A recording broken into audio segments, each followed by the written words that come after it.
momentos importantes e pessoas importantes que merecem ser destacadas em eventos, né? Então a gente tem que fazer isso quando a gente tem a oportunidade. Eu vou chamar o Cristiano para fazer as honras aqui, por favor. E ele vai contar o que vai acontecer por aqui. E eu não preparei nada. Bom, vamos lá. Tentar improvisar aqui um rap. Quando eu entrei na comunidade WordPress, eu fiz uma primeira palestra em 2011, a convite do Guga e outros amigos nossos. E nesse evento, uma pessoa estava na praia, e olhou no Twitter. E está tendo meetup. Vou lá. Aí essa pessoa aparece. Chegou lá. Oi, tudo bem? Vim prestigiar o evento. Essa pessoa interagiu com todo mundo, apesar de ser bastante conhecida no mercado. Eu conheci ele pessoalmente naquele dia. Nesse dia, todos nós. 3 anos depois, quando a gente já estava organizando o WordCamp, falei, Guga, vou chamar essa pessoa para o primeiro painel do WordCamp. E aí eu tive a honra de mediar o primeiro painel do WordCamp no Rio de Janeiro. E essa pessoa é simplesmente o dinossauro do CSS, nosso amigo Maljó. Pode vir aqui, Maljó. Ajuda ele ali.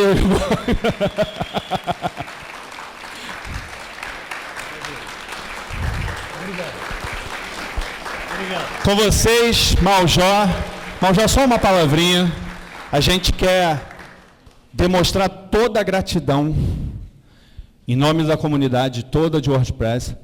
Eu lembro quando te convidei para você estar aqui hoje, você falou assim, não, Cristiano, eu estou meio desatualizado, tem tempo que eu não faço nada. Dane-se. Vem, que a gente vai te homenagear.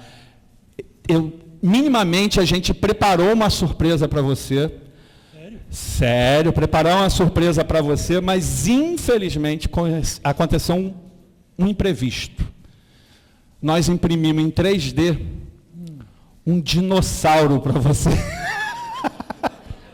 E essa pessoa, infelizmente, foi assaltada. Infelizmente.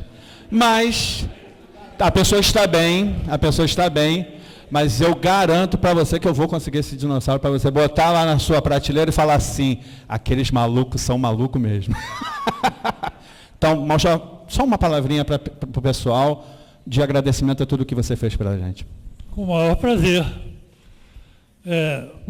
Esses eventos, eu participo já há bastante tempo, gosto, eu faço isso por diletantismo. Eu nunca trabalhei numa firma de TI ou de desenvolvimento.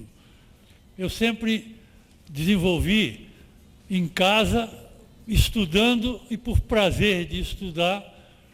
E quando eu acumulei algum conhecimento, eu resolvi montar um site para compartilhar tudo aquilo que eu havia aprendido. E esse site fez muito sucesso. E até hoje eu sou conhecido como dinossauro da CSS, porque o público desse site tinha de 14 a 21 anos. Eu já estava com 50.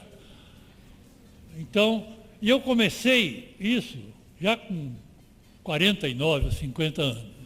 É uma coisa completamente fora da caixa.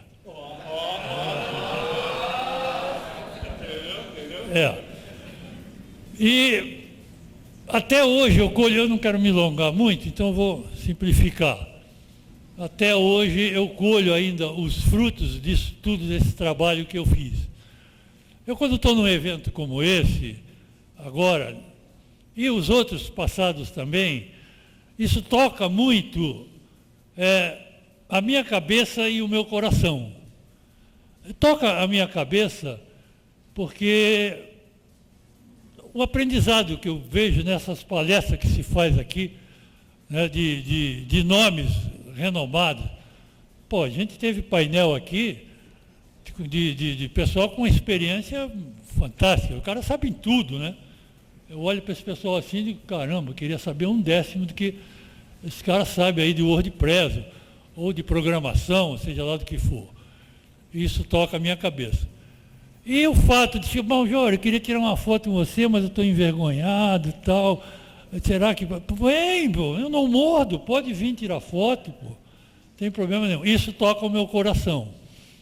Então, chegar aos 81 anos de idade e viver um ambiente e uma experiência dessa, como eu estou vivendo aqui e agora, é uma coisa que não tem preço. É gratificante, é muito legal, e isso faz bem. Isso para mim é vida, isso para mim é motivação.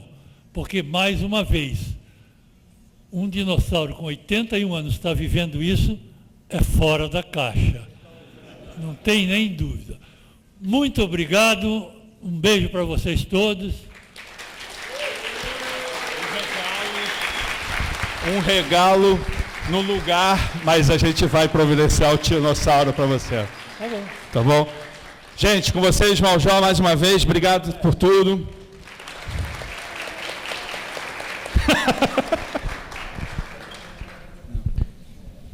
Acho que é legal de citar também que eu tenho uma história pessoal com o Maljor, que ele me ajudou muito. Em 2012 eu tinha um prédio, eu tinha uma empresa num prédio no centro da cidade, perto do Teatro Municipal, e um dia eu saí mais cedo da empresa para jogar bola, o prédio desabou. O Cristiano foi me visitar nesse dia, inclusive. O prédio desabou. Eu perdi tudo que eu tinha naquele dia. Porque eu voltei a morar com a minha mãe, deixei de morar sozinho, para poder investir numa empresa, e levei tudo para lá, menos minhas roupas, é claro, né, que ficavam em casa. E fiquei, videogame, livros, tudo que eu tinha. Meu PC pessoal virou servidor da empresa na época. E eu não sabia o que fazer da minha vida naquela época. Fiquei muito mal, de fato, fiquei deprimido, de fato, não sabia o que fazer. Aí um belo dia toca o meu telefone. Oi, Guga, é o Maljor. Falei, oi, quê? Como assim o Maljor está me ligando? Falou, pô, Guga, eu vi o que aconteceu, meus sentimentos e tal. Pô, todos os seus livros estavam na empresa? Falei, estavam, mestre, estavam lá. Vem aqui em casa que eu vou te dar de novo todos os meus livros autografados. Aquilo foi um carinho que fez diferença na minha vida, de fato. Porque eu estava deprimido. Eu não sabia o que ia fazer na minha vida mais. Porque a criança pobre que investiu sonhando ter uma empresa, em 5 meses perdeu tudo. Então o carinho que ele teve comigo, que pessoas da comunidade de marketing digital na época tiveram comigo, o Pablo Almeida, que está aqui é meu amigo desde antes disso também, essas pessoas me ajudaram muito a superar aquilo e entender que, caramba, muita gente gosta de mim. Porque a gente fica só escrevendo em site no começo, numa época ali da internet mais começando diferente como é hoje em dia, a gente não tinha noção desse tamanho, né? Então, muito obrigado, mestre, pela diferença que você fez na minha vida, de fato. Acho que se hoje eu estou fazendo as coisas que eu faço, e se eu tive motivação para continuar, foi porque me deram amor de volta. No momento que eu mais precisei na minha vida. Obrigado mesmo, de coração.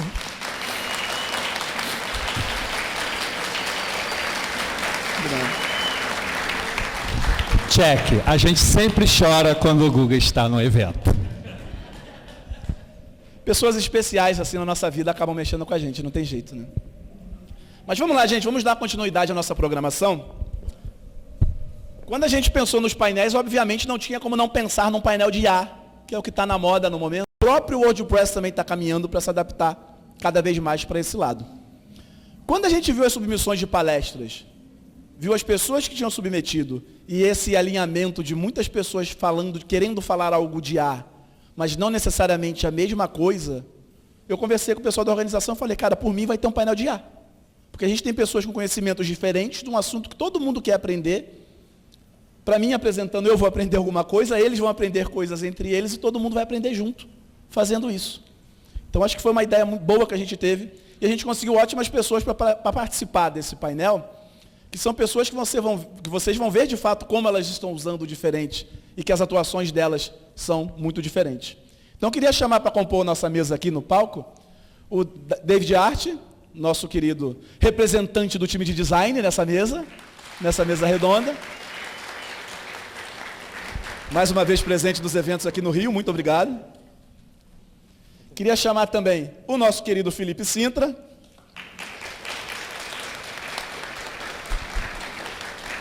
Felipe, quem veio no dia da colaboração ontem, eu acho que conseguiu entender um pouquinho da quantidade de conhecimento de desenvolvimento que o Felipe tem. E queria chamar também o Ítalo Silva, Seja bem-vindo. Ítalo lida muito com marketing, com gerenciamento de projetos, aqui no interior do Rio de Janeiro, inclusive. E um ponto que eu acho legal de citar, que foi metade consciência, metade pensado, quando a gente acabou montando esse painel. Na hora de pensar em programação, a gente tentou pensar muito em ter um conteúdo diverso, e essa diversidade está representada não só no conteúdo, mas nas pessoas que participam da mesa redonda, das palestras. Então a gente ficou muito feliz em ver a quantidade de mulheres que iam participar, em ver a quantidade de homens negros que iriam participar desse evento. Porque a gente queria, de fato, demonstrar o Brasil em tudo que a gente estava fazendo. Além, sim, os sotaques, as peles, os pensamentos, as experiências. Então, ter essa representatividade aqui com vocês, de todas as formas possíveis, também falando dos backgrounds de trabalho, né? Achei muito interessante e eu acho que vai trazer muito conhecimento diferente para o pessoal aqui. Para começar, deixa eu pegar o outro microfone e passar esse para vocês.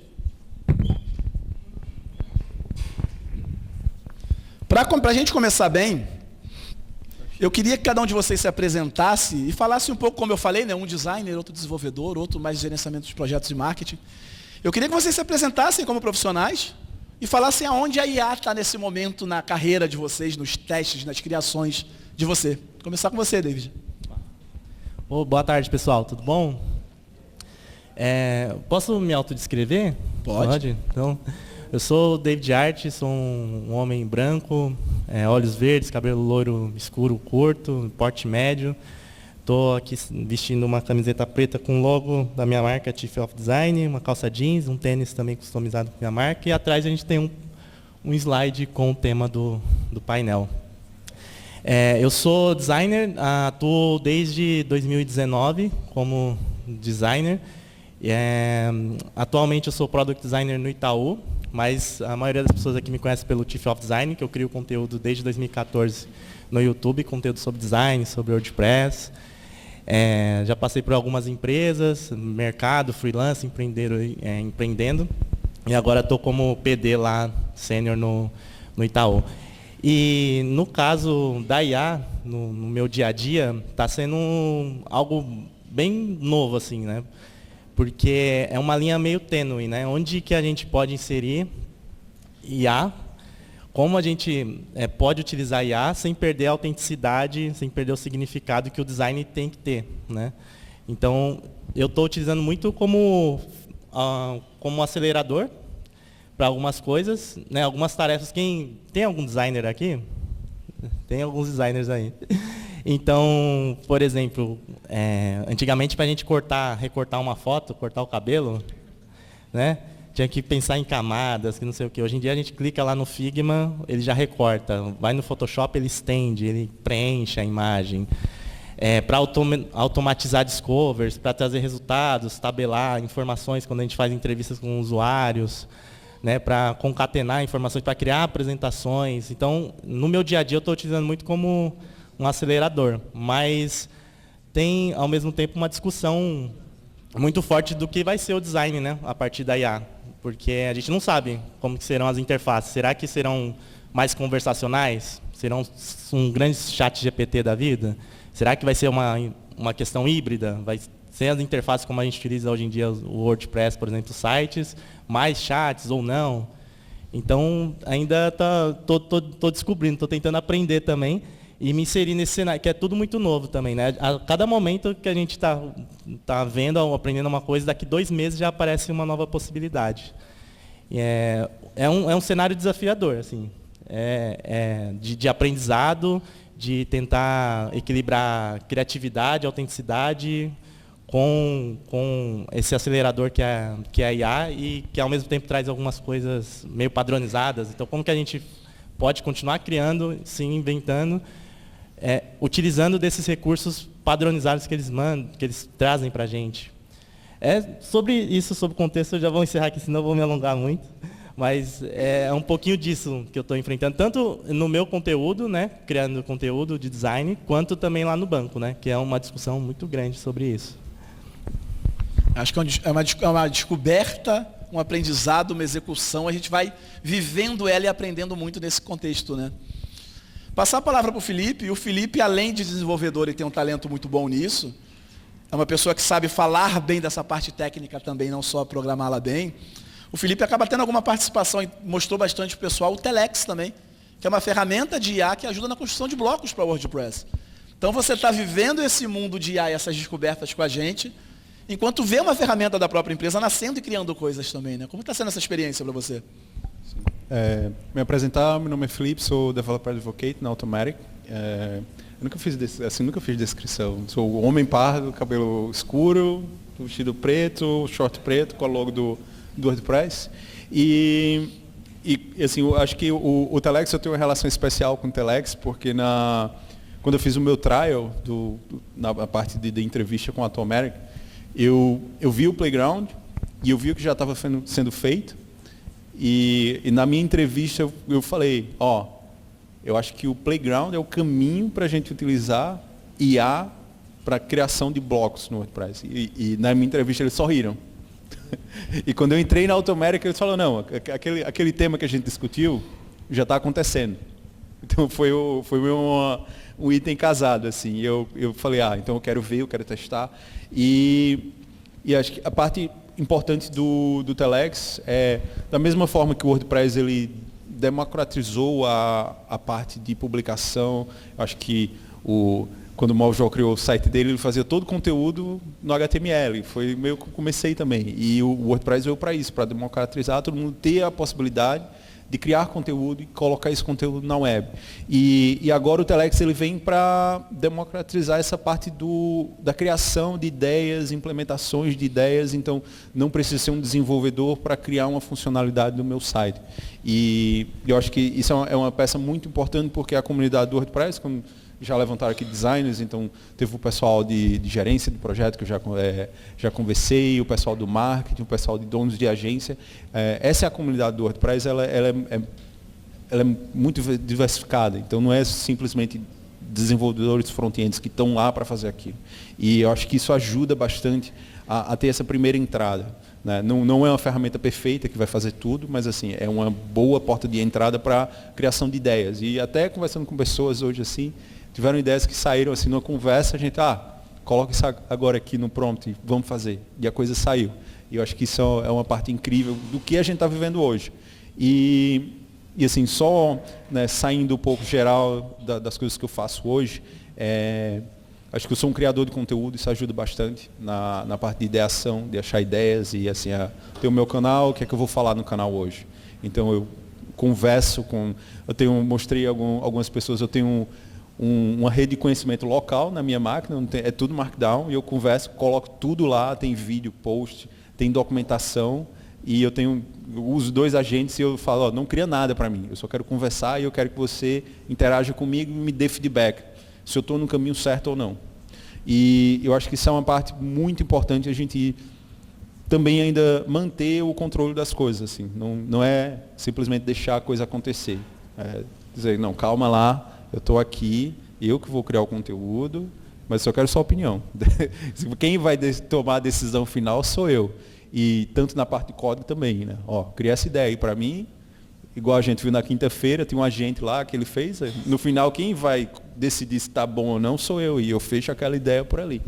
E eu acho que essa ideia de maximizar e acelerar o que a gente está fazendo hoje e potencializar essa ferramenta que a gente tem hoje. Então, no dia do contribuidor, o Cano mostrou lá o MCP, eu acho que é um caminho também que a gente tem, sai da parte do desenvolvimento, entra na parte de produção, gerência de conteúdo, é algo que vai transparecer em todo esse ecossistema do WordPress. Então, acho que essa é uma introdução, acho que a gente vai desenvolvendo a conversa aqui, eu vou dar o espaço agora para o Ítalo. Maravilha, isso se conecta muito com o que a gente vai falar com o Ítalo, né? Porque o Ítalo é um empreendedor aqui do Rio de Janeiro, não da capital do Rio de Janeiro, do interior do Rio de Janeiro. Você já morou em Portugal também, né? Exato. Então você tem experiência de trabalho fora e tem a sua agência aqui no Rio de Janeiro. Como é que esse mercado... Você vai falar para o pessoal um pouco do que você faz na sua agência, na sua introdução, claro. Mas se apresenta e fala como a IA tem impactado na produção do seu trabalho como agência hoje em dia.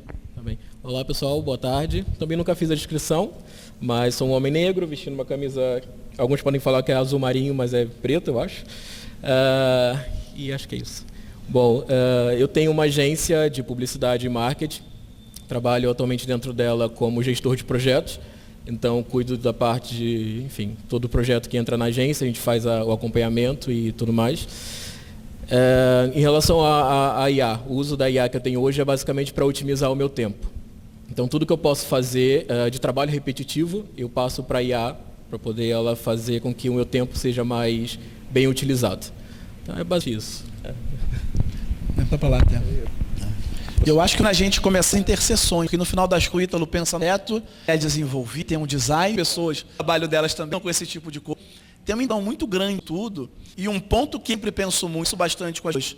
Isso, a gente tem até inclusive de marketing de Rio, uma Cristiano, muito também na nossa responsabilidade quando utiliza ela, né? O Felipe também falou isso um pouco, porque ela faz, ela produz, ela automatiza, mas quem garante a qualidade, a coesão, o seguir uma forma que atinge o objetivo que a gente quer, passando uma missão da empresa, uma visão de fato do que quer, do que você quer atingir, isso ainda está muito na nossa mão, né? Não tem como a gente terceirizar isso, né?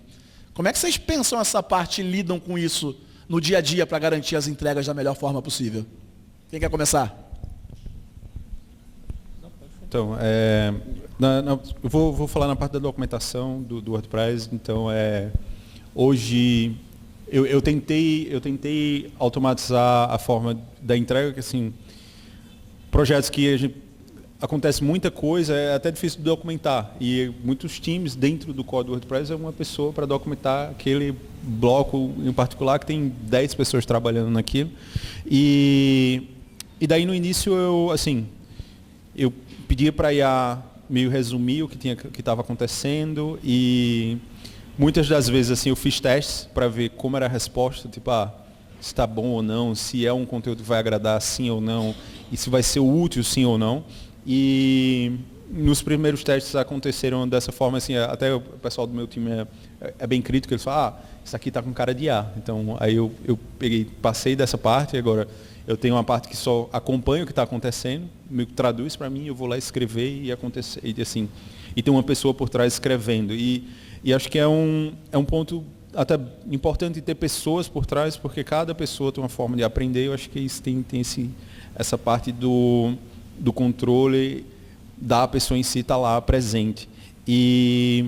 Mas entrando na parte da ética, né, eu acho que tem várias camadas que a gente deve tratar sobre isso, tanto na parte de criação do conteúdo, tanto na parte de padronização. Assim, pessoas têm ideias diferentes, mas, por exemplo, eu estava em maio, eu estava no Google I.O. e eu vi o Vue pela primeira vez. Antes deles lançarem, eu tive uma rodada de feedback, então um programa que eu faço, que é o Google Developer Expert, eles convidaram a gente para lá, e todo mundo ficou ultra empolgado. E eu falei, assim, eu fui a primeira pessoa que jogou, cara, Brasil, eleição, o que é que vai acontecer com isso? Tipo, todo mundo empolgado, eles falaram, não, calma lá, tipo, eleição, é ano de eleição ano que vem, tipo, como é que a gente vai lidar com isso? Né? Porque eu fiz um teste e aconteceu algo que eu nunca fiz na vida. E eu falei, e aí, como é que a gente vai regular isso? Como é que vai ter o controle? Então, eu sou uma pessoa que acredita nessa parte da precisa regular, precisa definir padrões, porque a gente precisa tanto na parte de criação, na parte de conteúdo, é um item que precisa ser validado também, como é que a gente vai manter isso sustentável, e são itens que eu sempre levanto assim, nesse ponto, na parte da ética. Mas, em regras gerais, acho que tem uma parte das pessoas e dos grupos também regularem essas ideias e definir um nível ético, porque é algo novo, né, que a gente está vivendo. Isso nunca aconteceu antes. Né? Não sei se vocês querem... Não, pode falar. Só um adendo, né? A IA também ajuda nessa questão da acessibilidade, né? Eu fiz aqui a audiodescrição, né? Mas imagina o tanto de vídeo que a gente consegue ver legendado hoje em dia, né? E quantas pessoas conseguem acessar, por exemplo. Então é avanço assim que não tem mais jeito, né? Ela veio para ficar e é isso. Agora, referente na questão ética, eu enfrentei alguns desafios assim nesse ano. Por exemplo, eu também sou professor e aí eu atuei em algumas escolas e teve um projeto do Boticário lá que eu atuei, de UX, na trilha de UX, onde eu criei todo o curso, né, da trilha de UX. E aí eu utilizei IA, eu utilizei ChatGPT para me ajudar, tal, etc. E ele dava uns resultados muito distorcidos assim da realidade. Ele pegava uns autores, umas histórias muito nada a ver. Então cai muito nisso também, né? A gente precisa voltar e ter os fundamentos para poder fazer essa curadoria. Se eu não soubesse que ele citou um caso lá de eu não lembro, eu acho que era design thinking, ele citou lá, viajou nas ideias, deu créditos para outra empresa. Mas se eu não soubesse que a história tal, eu ia acabar cedendo, ia colocar aquilo para os alunos e aquilo ia se tornar verdade, ia se repetir e assim pronto, né? Então a gente precisa saber que a gente precisa estudar, né? Continuar estudando, não confiar integralmente nas IAs, porque elas realmente vão às vezes para um lado que não necessariamente é a verdade, na maior parte das vezes. No caso de design também tem um ponto sobre plágio, direito de imagem. Como que a gente vai fazer isso? Eu vejo que vai ter uma hora que vai ter que realmente regulamentar.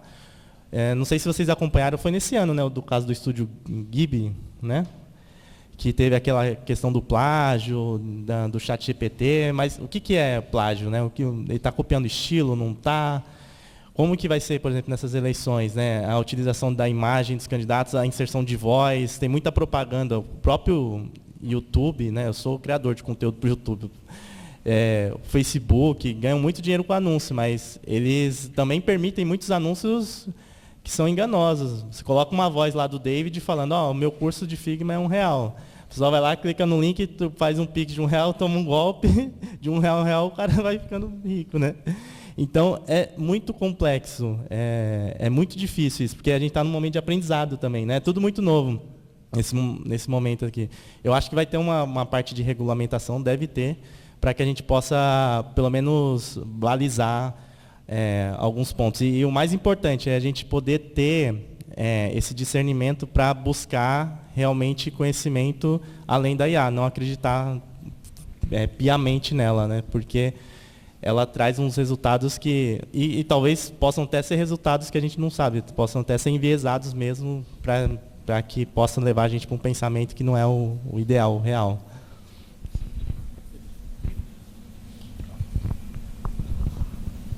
Bom, eu acho que para mim, principalmente na questão da criação de conteúdo e da gestão do projeto em si, foi até o que o Felipe falou, que embora a IA ela possa criar o conteúdo, ela possa te dar o direcionamento do que fazer, do que escrever, tem que ter uma pessoa por trás para fazer a curadoria. Principalmente da questão da ética mesmo do que ela escreve, da fonte que ela utiliza, porque às vezes a gente pode... tem gente que acredita fiamente numa coisa, no que ela escreveu, e na verdade não tem nada a ver. Se a pessoa não for pesquisar, foi o que ele acabou de falar, que não é acreditar 100% no que está falando, no que está escrevendo ali. Então, é basicamente isso. Eu brinco, inclusive, com os meus amigos que eu parei de usar travessão nos textos que eu escrevo. Eu tive que parar, sério. Me incomodou no começo. E conversando com pessoas que atuam na área, que pesquisam, uma outra conhecida minha estava falando, Guga, tem algumas pesquisas que eu não sei se é verdade, então vou citar que eu não sei se é verdade. Porque me falaram isso quando eu pesquisei a fundo. Ela falou, eu vi em algum lugar falando que as IAs treinaram muito com textos literários. Eu falei, cara, faz total sentido. Eu parei para pensar um pouco, por que eu uso muito isso? Pela forma de educação que eu recebi. Em um colégio que nos forçava muito, nos incentivava muito a ler literatura brasileira, a ler Machado de Assis, a ler essa de Queiroz, a ler textos mais densos assim, você acaba assimilando algumas coisas, porque a gente é meio que uma esponja no aprendizado, né? E acaba pegando alguns padrões. Então, muitas vezes a gente tinha um texto de vírgula, em alguns momentos eu entendia que não, vou botar um travessão para isolar esse trecho, referenciando o que está vindo antes. Então, a gente se vê até repensando um pouco a forma que a gente faz. Coisas que a gente já fazia, porque a gente fica nisso, mas está parecendo muito IA isso que você fez. A gente usa isso, mas não está aparecendo IA que está aparecendo a gente, né? É um ponto complicado de se situar, porque ela nem é tão inteligente assim, né? E nem é artificial, porque tem alguém moderando nessas empresas para tentar colocar alguma regulamentação, diminuir as alucinações que ela faz, né? No final das contas. Como é que vocês estão usando nesse ponto do uso da IA, já que a gente vai aprendendo, Uma coisa que eu estou aprendendo muito, estou tentando fazer cada vez mais, além de tentar aprender de escrever prompts melhores, que todo mundo está passando por isso, mas o prompt é a pontinha do iceberg, né? Em algumas IAs a gente pode treinar ela e criar alguma personalização de como ela vai fazer. Em algumas IAs a gente pode mandar consumir conteúdos nossos e ler o código para fazer a documentação da forma precisa e não de uma forma mais alucinada. Como é que vocês têm usado no dia a dia pegar esse uso que vocês estão fazendo, esse aprendizado, e treiná-la melhor para ela chegar mais perto do que vocês querem? Vamos lá.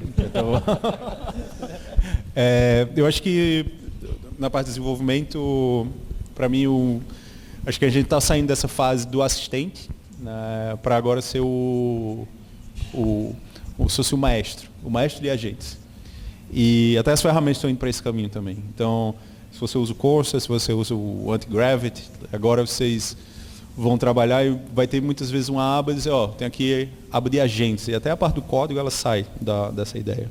E uma das coisas que eu estou percebendo é que agora estão colocando 2 IAs para trabalhar no mesmo tempo. Você pede para fazer uma coisa, o Corsa, ele, tá bom, quantos agentes você quer para trabalhar nessa tarefa nesse momento? E daí entra na parte até naquele momento, aquela IA resolveu isso aqui melhor e você não fica preso a uma IA ou muitas vezes até você não fica preso a um prompt em particular, porque cada uma vai responder de uma forma.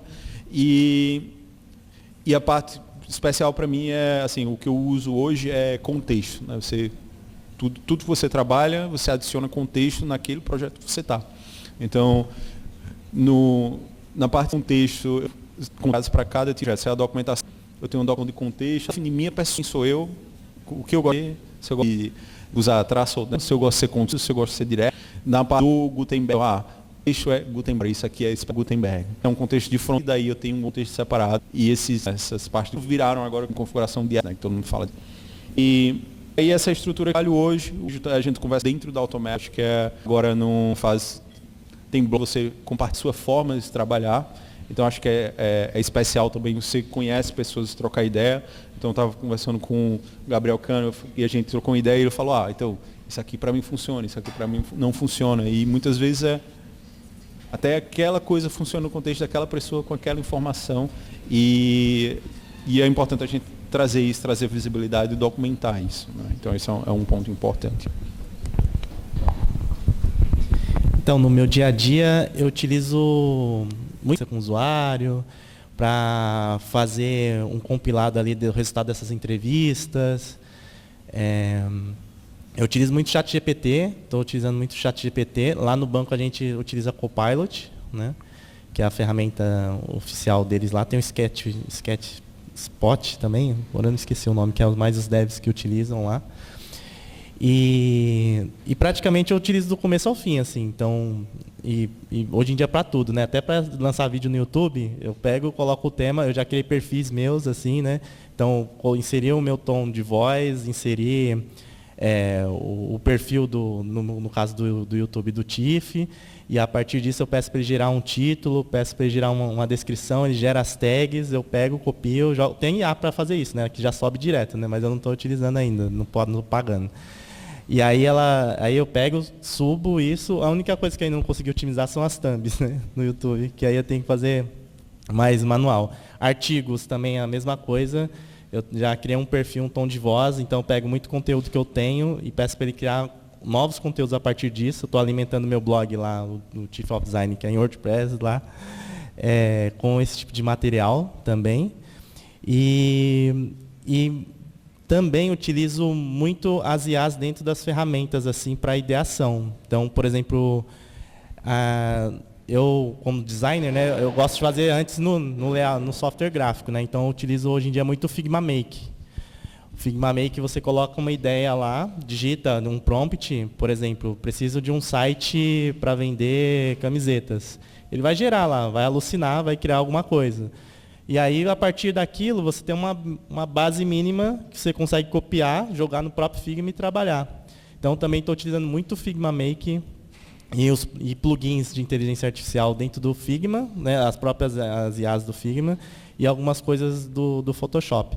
Mas, no geral, é do começo ao fim, assim, desde da parte de ideação, pesquisa, entendimento, até a parte da entrega tem para otimizar também o design system, para poder passar para o dev. Também acaba utilizando as IAs do Figma, principalmente, né?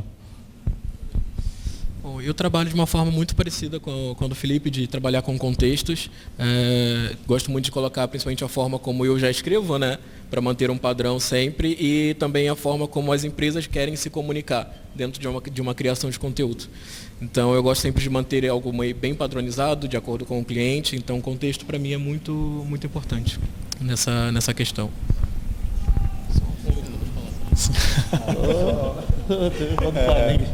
Não sei se alguém queria adicionar alguma coisa. Está sendo gravado, é melhor perguntar no microfone, gente. Por favor. Você chega lá? Não. Então, vendo. Então, só um ponto, até ela chegar aqui. Até na parte da documentação do WordPress, a gente tem muita padronização já. E é um ponto que eu uso também. O guia de escrita do WordPress, eu uso como base até para esse contexto também. Né? Eu queria saber se vocês discutem muito com a IA, porque eu vivo brigando com ela. Sim. Eu reclamo quando ela faz errado, Sim, eu falo, você está fazendo o negócio errado. Estamos chegando lá. Meu coração.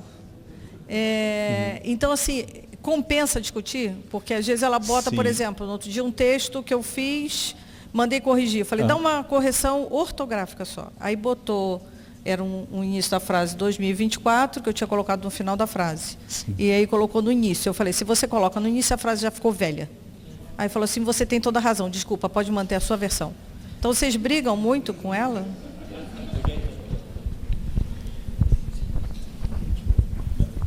Eu acho que vale a pena brigar, porque a IA ela vai aprendendo com as informações que você vai colocando. Então, se você acha que está errado, ou tem alguma informação que pode ser alterada, acho que compensa você falar, não, isso aqui não, talvez se use essa outra forma, que assim ela vai aprendendo e vai aperfeiçoando com o tempo. É muito bom falar o porquê ela está errada para ela aprender, né? Não só ficar com raiva, está errado, isso está muito ruim, tente de novo. Não vai produzir nada muito diferente.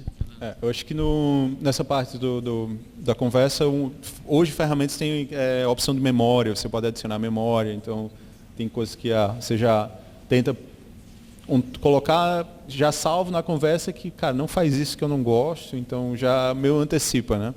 E eu tenho, no trabalho hoje, eu tenho, nessa parte da memória, eu falo, cara, não me agrade, eu não quero você que me agrade.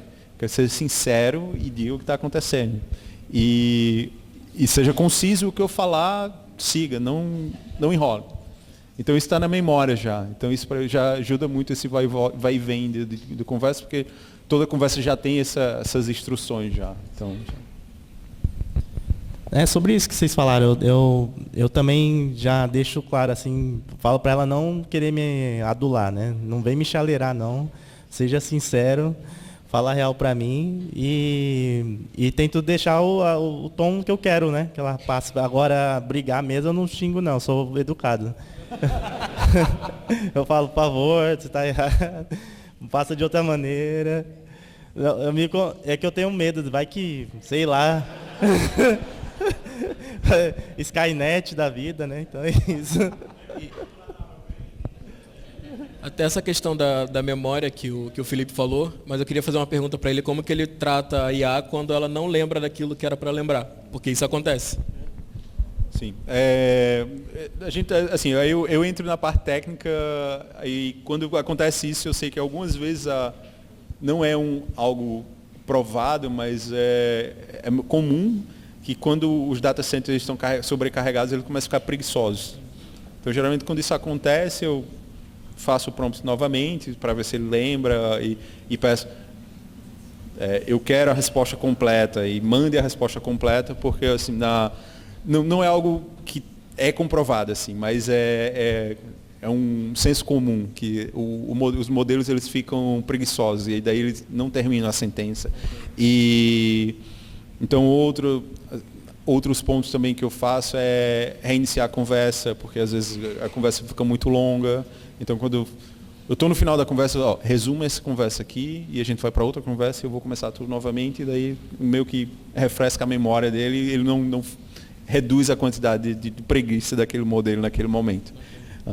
Nesses pontos que vocês entraram é muito interessante, porque tem um estudo do Nielsen Group que eles falam sobre o comportamento bajulador das IAs. Chamam de Sycophant Behavior em inglês. É um artigo muito bom, sabe? Porque eles realmente fizeram um estudo com diversas IAs de usabilidade de respostas que aquilo dá, para a gente entender que eu preciso de fato falar para a IA. Eu não quero que você me agrade. Porque a gente também tem que lembrar que aquilo é um produto que esperam que você assine para eles ganharem dinheiro. Então faz parte de um comportamento dela tentar te agradar de fato. Mas eu quero a verdade, eu quero uma precisão maior de dados, de respostas suas. Às vezes eu me pego muito na forma que eu uso. Eu tenho testado bastante o Gemini, que está integrado no Google, já que eu tenho uma assinatura do serviço de e-mails do Google, o Gemini já está integrado, eu testo muito ele. Mas eu tenho usado muito o Cursor, não para programar, mas para criar conteúdo. Porque já que no Cursor eu consigo que ele indexe o conteúdo que eu criei, e eu consigo criar arquivos de regras, eu tenho pastas diferentes na minha máquina, quando é para criar um artigo mais técnico, quando é para criar algo menos técnico, e eu crio regras para essas pastas diferentes, para ele entender. Quando eu estou tratando de artigos, por exemplo, e estou te passando um link do make.wordpress.org, que é onde a comunidade mundial está falando tecnicamente, detalhadamente de um projeto muito grande, para a forma que eu escrevo e crio o conteúdo do meu site, eu quero ter alguma profundidade técnica, mas não total, porque eu não estou criando uma publicação apenas para o desenvolvedor. Eu estou tentando traduzir isso para uma comunidade que tem alguns desenvolvedores e outros usuários. Então eu tento fazer um mix. Eu preciso explicar muito bem isso e depois eu posso citar um exemplo técnico para ilustrar, ó, tá vendo? Esse código faz isso e te ajudará futuramente, talvez, nisso, porque está sendo feito com essa intenção. Ou muitas vezes é um artigo sobre... Eu estou escrevendo um artigo sobre inteligência artificial, de fato, que não é algo totalmente técnico pensando em programação. Mas eu consegui criar um conjunto de regras para ele entender o que fazer quando eu fornecer um link de YouTube, o que fazer quando eu fornecer um link de um artigo de outra pessoa. Eu preciso citar a fonte, eu preciso colocar entre aspas e citar o autor se eu for pegar um trecho dele. Então, apesar de ser uma ferramenta que normalmente a gente pensa que, vou usar o Cursor para me ajudar a programar. Eu utilizo ele para me ajudar a programar. É um outro conjunto de regras nesse momento. E com isso você vai treinando ela como um todo, né? Para diferentes cenários que eu faço de uso no meu dia a dia, ela consegue entender o que eu estou fazendo, até pela pasta que eu estou começando a criar aqueles arquivos. E muitas vezes eu consigo cruzar essas informações, né? Então eu tenho a pasta raiz e as pastas de dentro com outras regras específicas, sabe? Então dá para a gente tentar pensar um pouco muitas vezes também e entender, caramba, ela está me bajulando, ela está tentando me ganhar. O que eu não gostei dela tentar me ganhar nessa forma que ela fez? Então isso eu tenho que evitar. Qual é a melhor forma de eu explicar isso? Vou explicar, criar uma regra. Deixa eu tentar ver até onde isso vai chegar. Me agradou de fato? Chegou aonde eu queria? Ou de fato falou, não, você está errado?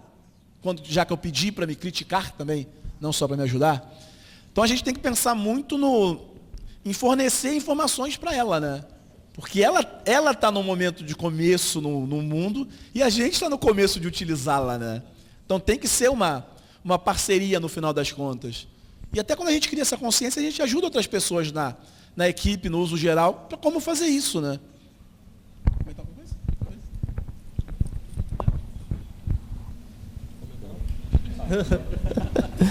Não, eu só ia também falar que no meu dia a dia na IA, eu acabo utilizando muito para testar rápido, né?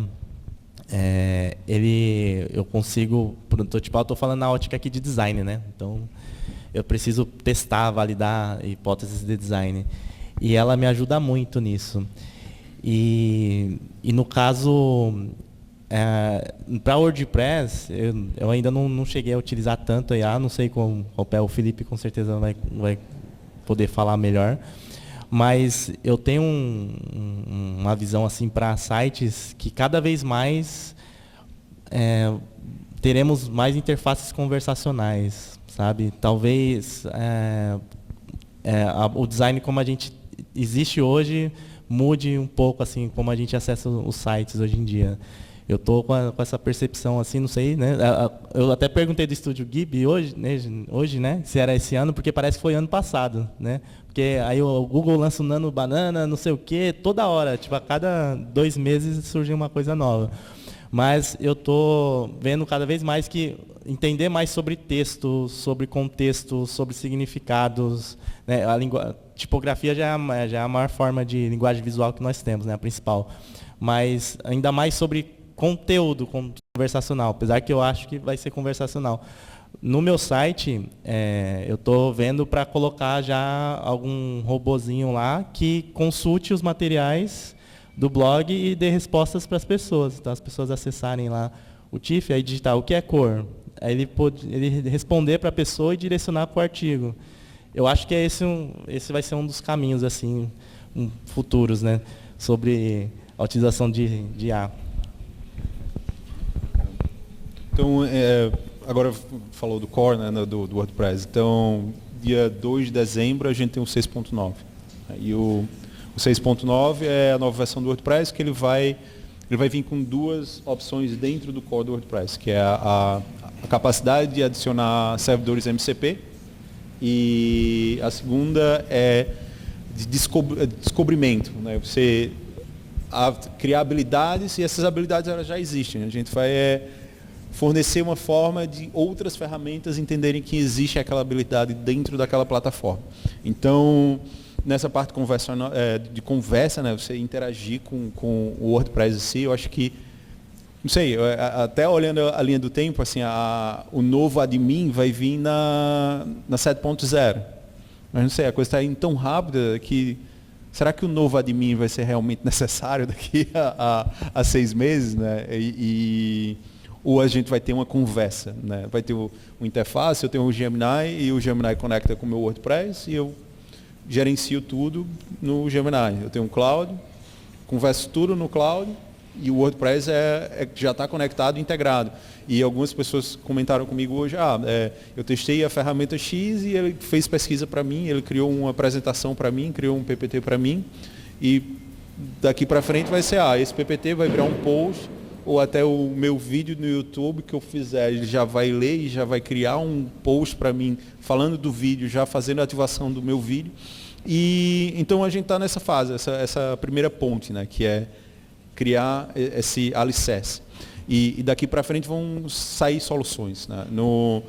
Hoje está no Core, está disponível para todo mundo, como plugin, e vai fazer parte da essência do WordPress. E eu acho que é muito importante isso, com uma plataforma de milhões, 40% da web, a gente ter esse tipo de solução. E assim, até essa parte do você habilitar isso e o conhecimento, né? Eu acho que seria não está no roadmap, mas para mim eu teria muita vontade de ter um RAG, tipo uma base de dados sobre o que eu já escrevi. Imagine você ter a RAG do Maljó, cara, anos de conteúdo e conhecimento, você simplesmente bate naquela, ou senão até o próprio Maljó ele vende aquele conhecimento que ele já criou, então é dele. Então ele simplesmente pluga aquilo na IA e daí você desbloqueia uma série de serviços com aquela quantidade de informação de 10 anos. Eu tenho um blog há 10 anos, então qual a quantidade de informação que tem lá? Então como é que eu conseguiria ativar isso, né? Então acho que dois pilares já estão, o MCP e habilidades, mas aí essa parte de consulta do RAG eu acho que vai ser o próximo nível para cá. Aí ninguém segura. É até interessante a gente falar para o pessoal um pouco dessa questão do MCP, né? Porque nós, como usuários de WordPress, a gente deve ter sido impactado por algum plugin que faz alguma coisa com IA. Aquele plugin faz do jeito dele, o outro plugin faz do jeito dele. Cada plugin foi criando as suas formas de chegar nesse resultado. Porque o WordPress não fornecia uma, né? Não tem uma forma nativa de entender como isso vai funcionar. Com o MCP sendo incluído no WordPress, a gente acaba que o WordPress vai ter essa interface para conectar com uma IA e outros plugins podem acabar, através disso, sendo acessados, fazendo isso tudo funcionar muito bem, né? No dia da colaboração ontem, o Gabriel, num dos momentos que eu passei nas salas, o Gabriel Cano estava até mostrando que eles fizeram os testes, conseguiram configurar essa conexão, usando o plugin de teste do MCP já, né? Instalaram o WooCommerce, o plugin de criação de e-commerce no WordPress, e a gente viu que já tem um comando para analisar dados de venda do e-commerce. A gente já viu aquilo e falou, caramba, isso é genial, porque para quem está gerenciando muitas lojas, tem que criar muitos relatórios, tem muitas lojas todo mês. Isso consome um tempo muito grande. Daqui a pouco eu consigo utilizar o IA, treiná-la como interpretar esses dados e como formatar isso visualmente, inclusive, e ter a apresentação mensal disso feita em segundos, com dados precisos, porque está lendo de fato do site, né? Provavelmente não vai ter uma alucinação muito maluca, mas é melhor continuar de olho, né? Nem sempre confiar 100%. Mas isso vai de fato mudar a nossa forma de trabalhar, mesmo que, mas é muito técnico. Agora porque é um plugin e a gente está conhecendo, mas a gente está acompanhando a mudança disso e vai facilitar a nossa vida de uma forma muito boa, né? Para você que tem agência, daqui a pouco você tem muito mais automações e aquela parte mais braçal do trabalho, de montar essas apresentações, que acabam seguindo um template tradicional para facilitar a apresentação, você consegue fazer uma entrega mais rápida disso tudo, né? Eu acho que hoje em dia, se já existisse essa questão de ter uma ferramenta que gerasse esses relatórios com informações precisas e reais, seria algo que facilitasse muito a vida de quem gere projetos. Sim. E gere outros sites, e gere lojas também, lojas virtuais. Então, é algo que vai vir para inovar muito. Só complementando isso, até não você tem um site só, mas você tem donos de agência, geralmente, mensalmente eles têm que mandar o relatório lá dos clientes, de resultado, aí você tem uma agência de SEO, que já é, assim, hoje já é possível, né? Vai se facilitar quando a gente tem essa estrutura toda, mas se você quiser construir, você constrói a própria. E eu vi cenários que tem o WordPress e o Analytics conectado, ambos estão conectados no SCP e essa forma de gerar relatório é uma pergunta, não é um código, é uma pergunta, é dizer, me dê o relatório desse mês de acesso de SEO da palavra X e ele traz essa informação. Então, por isso que volta para aquela situação que eu falo, pode ser que daqui a alguns meses o admin não seja mais tão relevante assim, vai ser tudo por conversa, né? Não, pode passar. Então... Adicionei. Adicionar. Só nesse contexto de site, rapidinho. Quer perguntar? Pergunte aí.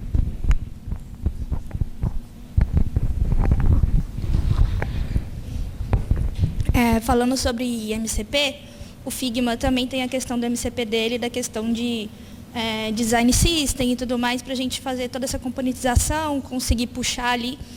E quando você mostrou para a gente lá no Meetup de BH, acho que foi do Telex, você estava falando da questão também, acho que você falou um pouco do MCP, não lembro se foi do Telex ou do Playground, quando você falou. Para o futuro, essa integração é pensando não só em AS, mas também numa integração com o Figma, porque o meu sonho é o Figma integrar com o WordPress. Só rapidinho, tem MCP, né, para o Figma, eu acho que é o futuro, viu? Vai integrar e, na verdade, no próximo config, que é 26, em junho de 26, eu acho que vai ter novidades sobre isso daí, viu? Meu sonho de princesa, a gente conectar o Figma com o WordPress, eu vou ficar muito feliz. Tem um... Eu sou front-end, eu trabalhei muito com design system e já tinha uma solução há 2 anos atrás que depois virou uma solução do Lovable, mas era uma solução para criar design system através de um arquivo Figma. E tecnicamente hoje já é possível ter essa conexão, essa ponte entre o Figma e o WordPress e o criador, né? O full site editing, né? E daí hoje já é possível, mas sim, acho que eu também ficaria feliz de ter uma integração do Figma que você já fazia no Figma e aquilo já traduzia para o WordPress. Tem várias ferramentas que já fazem isso hoje, tipo até o Firebase Studio agora o Anti-Gravity, ele tem esse tipo de integração. Não sei, posso até levar como feedback já, pode ser, sei lá, daqui o ano que vem eu volto e vai ter o Telex Figma aqui. Durante o evento o Felipe já fez tanta anotação de ideias que o pessoal foi tendo durante o evento, né, Felipe? Eu vi ontem no celular dele várias ideias sendo anotadas. E é muito especial a gente ter esses momentos presenciais para esse tipo de coisa acontecer, né? Só que além disso acontecer presencialmente, eu já estou falando encerrando o painel, porque já subiu a plaquinha para mim do Acabou o Seu Tempo, é muito importante a gente manter esse papo acontecendo, mesmo depois daqui do evento, né? E é por isso que a gente fala muito de comunidade gerar conexões. Vamos continuar tendo esses papos. E eu adoraria, inclusive, que esses papos fossem conversas abertas, né? Que a gente pudesse participar, porque às vezes a gente conversa por LinkedIn, e outras têm as mesmas, né? Se a gente puder os internacional, que a comunidade todo, melhor para a gente se mover essas perguntas. Isso vai limitar ideias até a gente trabalhando, entendendo junto, para conteúdos mix, para conteúdos camps, e sendo visto por participam só da comunidade hoje, como outras comunidades. E a promover essa transformação. Então, a gente é muito grande a comunidade, essas coisas acontecem. É importante a gente sempre lembrar disso nessas. E eu falava muito com o pessoal da WordCamp, né? Eu vou usar a ferramenta melhor para a comunidade isso depois. Vou usar que eu melhor. Porque eu que isso siga de pessoas. Fácil usar que eu já, sabe? E vocês falaram de design system, a gente toda design do Word usando o Figma, inclusive. Um lugar para compartilhar com o pessoal. Se, por exemplo, criar as ações, as cores, e ele automaticamente, baseados no meu corpo, puxando tudo do Figma. Rapidamente feito algumas que provavelmente possíveis para o WordCamp, né? Nesse a gente não tem possibilidade ainda. Mas ele vai ficar mais, inclusive. Mas é isso. Agradecer os nossos painéis aqui. Eles vão continuar aqui no evento até o final. Vocês podem adicioná-los nas redes sociais. E depois a gente conversa pelos grupos das comunidades também. Vamos continuar esse papo, porque todos nós aqui nessa sala, inclusive a gente que está sentado aqui, está no momento de aprender isso tudo. E compartilhando a gente aprende cada vez mais. Muito obrigado, gente. Prazer ter tido vocês aqui comigo.